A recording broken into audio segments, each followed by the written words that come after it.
The following program is sponsored in part by Cleveland Foundation, City of Cleveland's Cable, Television, Minority Arts, and Education Fund, Media Design Imaging,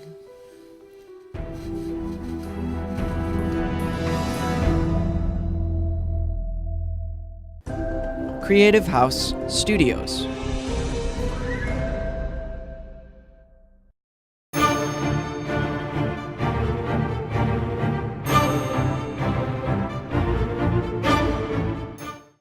Hello and welcome to OCA Image TV. I'm Lisa Wall. And I'm Jason Nguyen. Want to see where Cleveland is headed? In this episode, we're going to show you how business in Cleveland is taking off. One of the ways that the Asian community is doing this is with Ariel International Center, the one-stop shop for international business development and events. This has been a 17-year dream of mine to create a one-stop international center in Cleveland to welcome all the various 117 ethnic groups, as well as create a one-stop international center for international trade, export-import business, for international business incubation, international retail, gift shops, trade missions, everything, a one-stop shop for everything international. And finally, after 20 years of coming to Cleveland, I'm so happy to be here at this moment. You recognize what Cleveland has to do in order to be a competitor in the world. You recognize that our survival as a city, both economically and socially, is how well we position ourselves in the world. Your tenacity is certainly admirable. I would add gutsy to that description as well. And our goal is to bring 100,000 people to Cleveland in the next 10 years. So by the 2020 census, we've increased the population of our region by 100,000 people, and we can't wait to work side by side with you in the years that come. Congratulations. We just want to say to you, Radhika, how absolutely proud we are of you. As a matter of strategy for this region, one of the building blocks is to have quality places that growing companies and talented people are attracted to. I very much look forward to continuing to work with Radhika to increase exports for Cleveland, Cuyahoga County, and all of Ohio. Thank you very much, Radhika.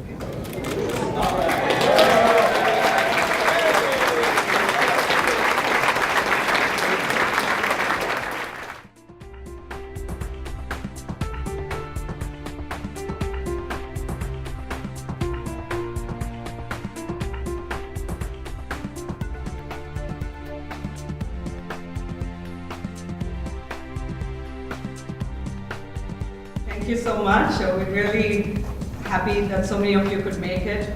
Wish to welcome everyone to this place. This has been a big passion and vision of mine for over 20 years. I came to this country 22 years ago with about $20 in my pocket and 1-year exchange student. And from then I've been thinking of something as a one-stop international center to create a place where we could attract global companies, have a meeting center for everything international, have event centers, have a business incubator, and that's kind of in planning for almost 15 years now. And finally, through our business Ariel Ventures, which does project finance, we were able to be in a position where we were able to get here today. Well, welcome everyone. It's very exciting for me to be here because I have seen this building from the beginning and worked with Radhika, and I can say there has never been a developer more all into a project than Radhika. So it's something we enjoy putting our city dollars in because we know that how hard she works to make the project happen. Good afternoon. As Radhika said, I'm Laura Clark, and I'm a senior development finance analyst with the Cuyahoga County Department of Development. So Tracy, you're going to want to cover your eyes on some of the statistics I'm going to put up. I tend to paint the town a little negatively so I can bring in more grant money and convince council to incentivize more heavily. So just bear with me. As she said, I'm Michael Fleming. I'm the Executive Director for St. Clair Superior Development Corporation. And I actually do also want to thank you for putting this together because it's really interesting for me to see these different layers. I mean, we've got Tracy from the city, which is all of this. We have me from the neighborhood. We have you at the individual building level, and then the county as well. I mean, this is really sort of exciting to see the interplay. So a little background on myself. grew up in Shaker Heights. Throughout probably most of my pre-college years, I played with Legos and also model trains. Good to be here with you. Thanks, Nika, for inviting me. It's going on 5:20. You've been very attentive. Some of you have already had some wine. Some of you want to have some wine, including me. Yeah, I've got to go to teacher conferences tonight, so I really need a couple glasses of wine. So I'm going to really kind of zoom through these slides, try to give you some sense of foreign trade zone program. I love my job because I get to come speak to audiences like you that maybe never heard of the foreign trade zone program, and lots of other things we do at the port and other port authorities, and try to explain these things, which is a challenge. But I'll whip through some slides. The Ariel International Center uses the unique expertise of Ariel Ventures, an engine for economic development. If you'd like more information on Ariel International, log on to ocagc.org. Another local company making headway internationally is Consolidated Graphics Group. Using opportunities in Cleveland, Chairman and CEO Ken Lancey shows us how Cleveland can do business overseas. I'm Ken Lancey. I'm Chairman and CEO of Consolidated Graphics Group in Cleveland, Ohio. I was born in Cleveland back in 1950, and I got involved in graphics when I was 13. And as a result, I've always been in the downtown area of Cleveland. I went into business when I was 19 years old, and as a result of that, all of my experience has grown out of the Cleveland area as an entrepreneur. And Cleveland provides a very rich and robust opportunity to contribute to success. You have to want to work hard, you want to work smart, but it is truly an opportunistic community. Well, the ability to do business here, as it relates to language, again, if you're English speaking, if you learn a language here, it is very easy. Unfortunately for me, to learn Chinese was extremely difficult, and so we have a couple of employees that live in China, and they are our interpreters. We find that doing business there is pretty much the same as doing business here. There are some cultural differences, but again, you spend time, you work with the right people, and you are able to develop an understanding of those differences and then to grow the opportunity. So I think it's very similar. I don't know that it's much different. Quality is first and foremost. Pricing is next, but service outweighs them all. My experience has been very pleased. The opportunities generally are in the real estate area, and they, in America as well as all over the world, I think we've seen some very deflated prices in the real estate market. And in Cleveland, that's equally so. So, from an investment standpoint, return on investment, Cleveland offers a very rich opportunity. Well, Cleveland provides a tremendous amount of opportunities. You can go boating, you can go fishing, you can go hunting, you can ski in the winter. You can I bicycle. We have a tremendous Emerald Network bike path, some 40 miles of biking, which provides a rich landscape and a look at the entire community. You could actually travel from Cleveland all the way to Akron, Ohio, which is about 35 miles away.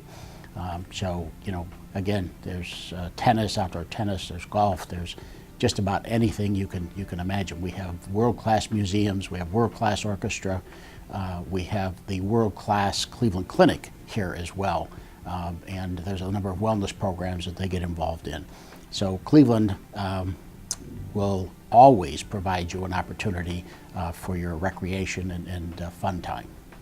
My favorite thing about Cleveland is the warmth of the Midwest, the ability for people to work together, to help each other.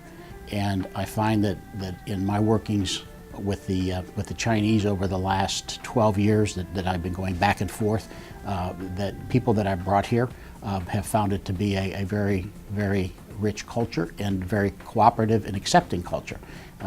Again, I started here at Cleveland, I started with nothing, and through hard work I've been able to succeed beyond my dreams. Lancey's been running his marketing and communications company for Midtown since the mid-90s. Ned Hill started his career at Cleveland State University in 1985. Now the Dean of Urban Affairs, he explains why Cleveland is no longer the mistake by the lake, but a destination to be at. I'm Ned Hill. My official name is Edward Hill. I'm the Dean of the Levin College of Urban Affairs at Cleveland State University. I wasn't born in Cleveland. I moved here in 1985, and since then, my wife and I have had 7 or 8 different offers to go to other universities, and each time we've looked at it, we thought about it, and we've always decided to stay here. Cleveland's absolutely a fantastic place to be. It's big enough to be interesting. We've got a dynamic economy spread out in many different sectors, but at the same time it's small enough so that you can reach anybody in this town with 2 to 3 phone calls. And in my field, which is economic development, every important issue about the future of the American economy is played out in Cleveland and Northeast Ohio. Quality of life is fantastic. Education's wonderful, so our 23-year-old daughter just did very well here. In fact, we like to say we aren't Ohioans, but our daughter is, so we better stick around. We've been in Cleveland now for almost 30 years, and the city and the region have changed fantastically during that time period. Well, first thing is think about the economy. We've gone from a large, heavy industrial economy to a difficult transition, but coming out of it is a new set of manufactured goods, a new set of services, and we've also seen the region become much more integrated. So it's not just the city of Cleveland. We've really reached a point where our economic area is all of Northeast Ohio. And I think we should mention one other thing that's changed over this 30 years. The quality of our lake has just gotten better and better. I mean, it's amazing. 20% of the world's fresh water is right at our doorstep. On a day like today, it'll make for a cloudy sky. But during the summer, there's nothing better than just having a sea of fresh water in front of you. All right, when we think about Cleveland's future, and this is an area that we spend a lot of time on, we see an economy that new products are coming up. For example, this is one of the world's centers of medical electronics and medical imaging. It only exists in 5 places on the globe. We're one of those 5 places. Think about the global paint industry, coatings industry. We're North America's headquarters. Some of it's less than 2 miles from where you're currently sitting. Some big industry is never going to go away. The automobile industry and automotive assembly is always going to be big in the broader region. It's not in the middle of downtown Cleveland. And we expect to see new industries coming out of the excellence that comes in clinical medical care. Everywhere in the United States is going to tell you that they're the world's best in medicine, and many of them are lying. But the fact is that we've got a globally ranked hospital here. We've got, and out of that base of clinical medicine comes some excellent research. And with the fact that any material you want to work with in the world is worked with somewhere in this region, that medical instruments are now becoming a growing and competitive part of the regional economy. So think about what this economy is. It's paintings, coatings, it's automotive, it's healthcare, it's insurance, and it's professional services, and a broad, diversified base of high value-added manufacturing. Now we're adding something new to the mix, and that is that we're right at the edge of one of North America's largest deposits of shale gas. So that we're now seeing a large expansion of the supply chain in the natural gas industry. So just think about it. In an area where steel manufacturing is on the decline, we have a brand new steel plant about 60 miles from here, V&M Steel, that doubled the size of the plant. If you go 30 miles to the west into the city of Lorraine, the USX has a plant there. They've just added a 3rd shift. This is the time when the American economy is not exactly bouncing. And we think about what natural gas from the Utica Marcellus shale region means to this region. It means that we have a 120-year supply of natural gas for all of North America within 100 miles of where you're sitting right now. It means that we will have a supply chain, a dependable supply chain of plastics that comes from ethylene because the shale gas is heavy in liquids. It also means that we're going to have competitively priced fuels going on for the next 100 years. Best of all, it's a clean burning source of fuel.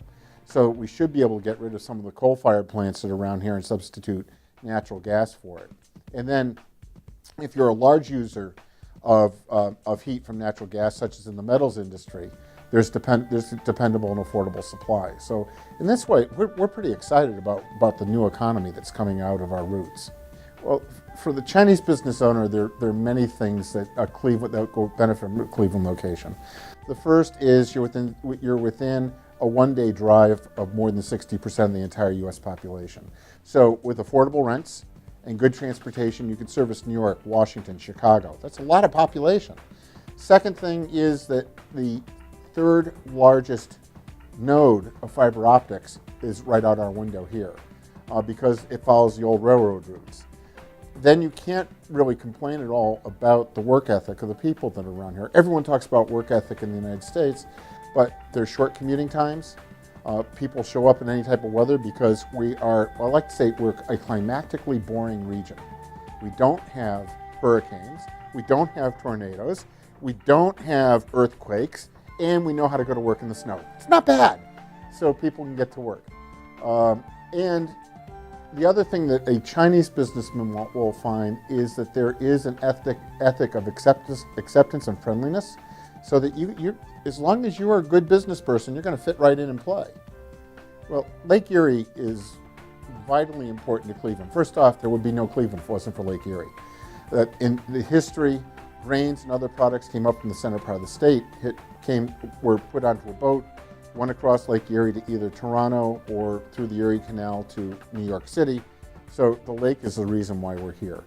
But in today's economy, the lake provides amazing benefits. Yes, there is some limited shipping by boat and traffic. Some freighters do go out through the St. Lawrence Seaway. But what we're really finding is the lake is a wonderful residential amenity. It's something where here you are in the middle of the country and you could sail for days if you wanted to. You could take your family to the beach and play on one of the public beaches. The other thing that's fantastic is Lake Erie is a great natural air conditioner.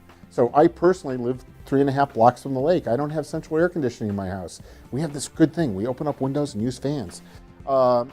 And there's nothing better, even in the middle of February when the lake is frozen, there's nothing more relaxing to me than take a walk along the edge of the lake. It changes colors, it cracks, it moves. It's a living, vibrant thing. And then the secret thing is, if you really like to fish, we have a salmon fishery, a trout fishery, a walleye fishery that generates $2 billion a year worth of income from people that service sports fishermen on our lake. Cleveland State University is Cleveland's university. It's a public university in the state of Ohio, but what you've seen Cleveland State University become is we are an anchor for downtown. So right now, we've built a whole new set of residence halls. We can't call them dorms anymore. They're too fancy to be dorms. They're beautiful residence halls. We've spent $500 million, $500 million to rebuild our campus so that we connect to the street. Educationally, you're sitting right now in the Levin College of Urban Affairs. We're ranked #2 in the country in city management and urban policy. Our law school is ranked in the top 100 in the United States, with the specialty in trial law and corporate law. So with Cleveland State University, and we can't forget our business school, which is nationally accredited by the toughest accrediting business board in the United States. And our business students tend to be the children of small business owners from throughout the region. So what Cleveland State really is first, we're the city of Cleveland's or the region's graduate school. Second, we are involved in researching and thinking and teaching about issues that are vital to the future of this region. Third, our students are increasingly living in this neighborhood. So downtown Cleveland right now has 10,000 residents. It's the largest in its history, just for the downtown. Eventually it's going to be 25,000. Think about what our students have done. They've not only filled up our residence halls, they are the largest users of apartments in the center of downtown. And just last week, we broke ground for a new $50 million, 600-bed apartment complex. It's the largest private apartment complex or real estate development in downtown Cleveland over the past 30 years. And to make certain that the people that live in our neighborhood have a school for their children, we've also started our own kindergarten through 12th grade school with an international baccalaureate curriculum where the students start learning Mandarin in kindergarten. That is a statement of what we see the future as being. Levin College has built a relationship with the South China University of Technology in Guangzhou. It all started when one professor from South China University of Technology came and visited for a year. really understood what we did when it came to city management, economic development, and public finance. She went back to her colleagues in Guangzhou, and they invited us to come to visit to see if there's a natural partnership between the two universities. We're going back actually in 3 weeks to visit our friends in the university, and our goal is to provide the ability of students from South China University of Technology to come here for a year to, if we can't figure out how to get a joint undergraduate degree, which is our goal, at least allow the students to earn a certificate, and then go to a joint Master's in Public Administration offered by the School of Public Administration at South China University of Technology and the Levin College. So that students coming from China will be able to get a city management degree from the #2 city management program in the United States. But more importantly, our Cleveland students will be able to meet colleagues from China, build a set of relationships that will last them for the rest of their lives. And we all know that the future of the world's economy depends on the future of the relationship between China's economy and America's economy. And those students are going to be right at the middle of it. Couldn't be better. Oh goodness, what are the activities I like to do with my family in Cleveland? Even though I'm a practicing fat guy, you wouldn't know this, my favorite activity is to bicycle. And the city of Cleveland is surrounded by 100 miles of parkland. It starts right almost a quarter mile from my house in the city of Lakewood, goes all the way around the city and ends up on the lakeshore over on the east side suburbs. The best day for me is to get up, sorry it's a little early, at 7 in the morning, pack a lunch, and go for a 50 to 100 mile bike ride in the park. Yeah, I can live off the fat of the land, I don't have to pack too much. And it's fantastic. Now that's selfish. Now when my daughter was little, our favorite activity, and if you go in my office, you'll see the pictures of them. I was the coach of their youth soccer team. So this is an all-girls soccer team, or football team. Started when the girls were in 4th grade, and I coached those girls all the way up through 8th grade. And a lot of them proceeded to play throughout their entire secondary school. Great family activity. We also really enjoy going to the museums that are in our cultural center at University Circle. The Cleveland Museum of Art has a fantastic collection. In fact, the Deputy Consul General from the Japanese Consulate was here just last month, and we were working together to figure out a way that the Japanese government could help invest in the collection and get a curator to better understand Japanese art. And then finally, Cleveland's in the middle of a food renaissance. You think of Ohio, it really is part of the agricultural heartland of the United States. So when you go to the restaurants in Cleveland, you'll get fresh, natural cuisine, and our cooks and chefs are finally starting, or are starting, to adapt their menus to local produce. And because we're such an ethnic salad bowl, you can go for Asian cuisine, not as good as Guangzhou, but you can go for Asian cuisine.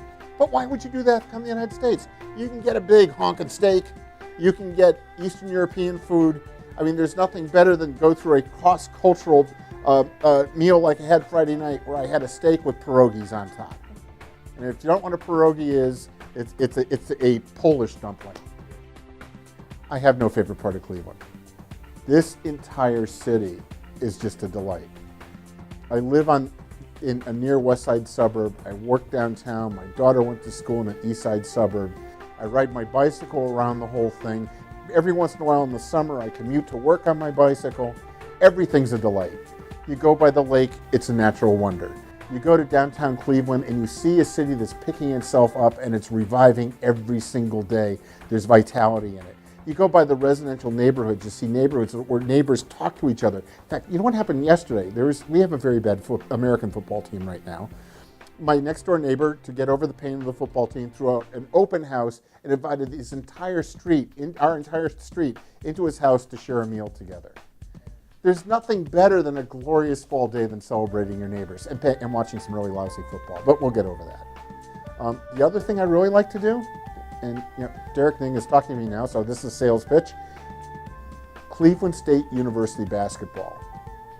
So it's Division I basketball. We got a team yesterday that beat the 7th ranked team in the United States. These are kids that we see in the classroom every single day. They have a wonderful work ethic. They're good kids. So in the winter, 1 to 2 nights a week, you're going to see me in Wolstein Coliseum, or Wolstein Arena, that's what we call it, watching the Cleveland State Vikings play basketball. It's a great night. And by the way, it's a great day to be a Viking.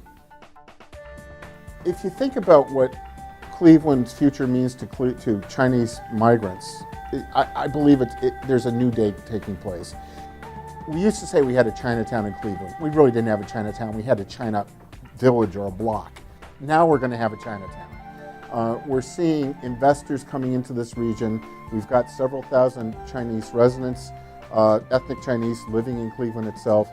We're seeing cultural organizations, and we're actually seeing new restaurants, grocery stores, and also businesses that cater to our Chinese population. It's absolutely fantastic. It's wonderful. Then if you think about the number of ethnic Chinese and other Asians that are working in our healthcare institutions, so that you see the support and investment in the future that takes place in the Chinese family is being replicated here. So the future here really looks good, more than good, it's terrific, but what I really like seeing is you're seeing a set of services, culture, cuisine that will make someone who's making this their second home or their new first home to feel completely at home with the rest of us. Think about Cleveland. We're nothing but a bunch of immigrants. Cleveland State expects higher enrollment in the upcoming years, allowing students to tap into many of Cleveland's resources for future businesses. Businesses all start at one place, with an idea. The International Entrepreneurs held an award ceremony to honor those who are leading the way.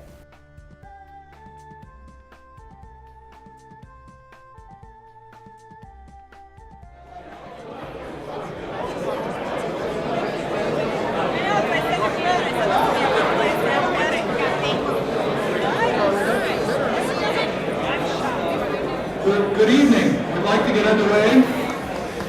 My name is Joe Cole, Executive Director of TIE Ohio, and it's my honor to welcome all of you to the third annual TIE International Entrepreneur of the Year Awards. It's a night to celebrate entrepreneurship in all its many forms, and you know, when you think about our world today, there are not many new frontiers. And I think in all of us there's some explore, and I look around the room and I'm reminded that entrepreneurs are kind of our modern day explorers. They have a vision, they have a dream, and they set out on a journey to follow that vision and to follow that dream. This is a pivotal moment in Cleveland and in Ohio's history. All of you in this room are part of that, telling the world that Cleveland is truly a land of opportunity, and it truly is. And Ohio is truly a land of opportunity. I know we have a lot of finalists from across the state of Ohio. Our company is one of those stories you hear about, where a business is started in the garage of a home, then years later employs 80 people and services 100 nations globally. In Ohio, we have the capability. We have the resources. We have the universities. I was just on the phone here a second ago with Gordon Gee and what they're doing at Ohio State or what's happening up here at Case Western or Cleveland State. We have all the key ingredients to go make this happen. And what's really exciting now is we have a culture and we have a governor that really understands that and really is focused on that. The thing that I would hope that you do is talk about the great things that are going on in Ohio. When you're traveling the world, when you're on the golf course, when you're on the tennis courts, whether you're at home, talk about the great things of Ohio. The second thing I asked my dad is, Dad, okay, I get that. What's the next thing you would like to see?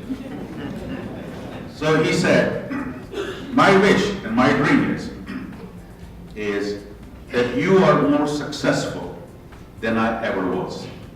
And so today my wish is again to my son, that I hope he is more successful than I ever will be. Thank you very much.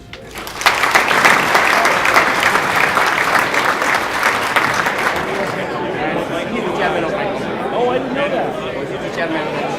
I'm the owner of the holding company.